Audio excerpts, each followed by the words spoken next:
I'm sorry, but Joe Biden can forgive everybody's student loans tomorrow, and I'm going to vote for him.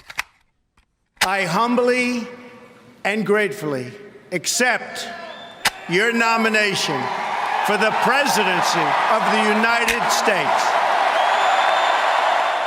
You've seen me in these arguments where people say, it was always like this, and Reagan was a fascist, and it was terrible, and blah, blah, blah. And I'm like, okay, wait a minute. If you weren't a conservative in 1982 or 1985 or 1990, you don't know what the hell you're talking about, because it wasn't always like this. One of my biggest failings as a conservative was I just didn't really care who else was on the bus with me. He's an Arab. He is not. No?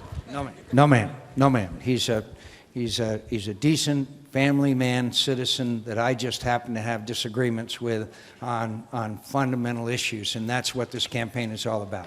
We got a critical mass of votes. Great, we won. And I never really thought about kind of the little pieces of our soul that we were selling to people. I was a New England Republican. I was one of those liberal squishes that the Wyoming Republicans hated from the get-go, but I just never thought about them.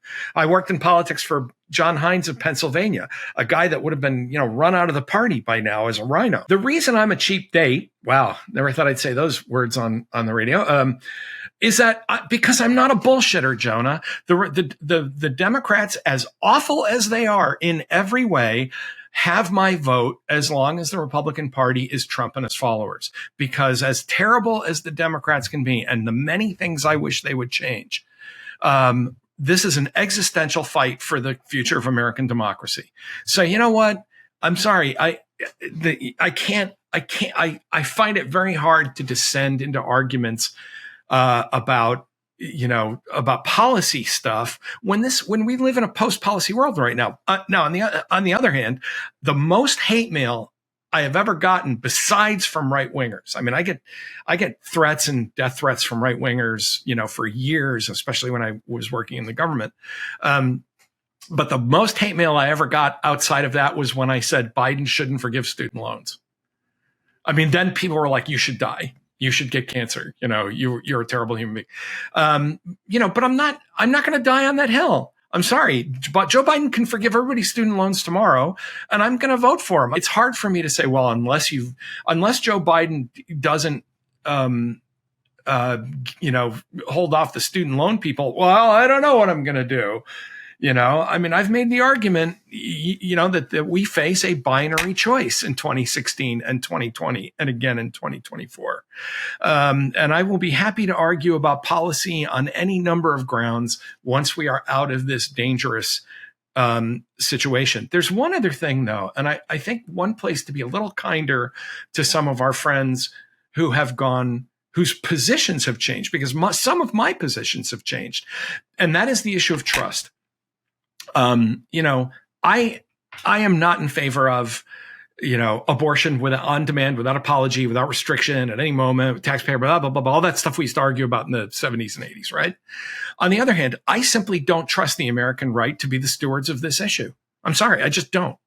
And if I have to choose right now between who I would rather, the Massachusetts legislature or the, Georgia legislature or the Alabama legislature, well, I guess, if that's my choice, then I will side with the liberals on this, because I'm actually a small government conservative, and their positions on this and many other things, on foreign policy, on trade, on immigration, places where you and I would find a lot of common ground.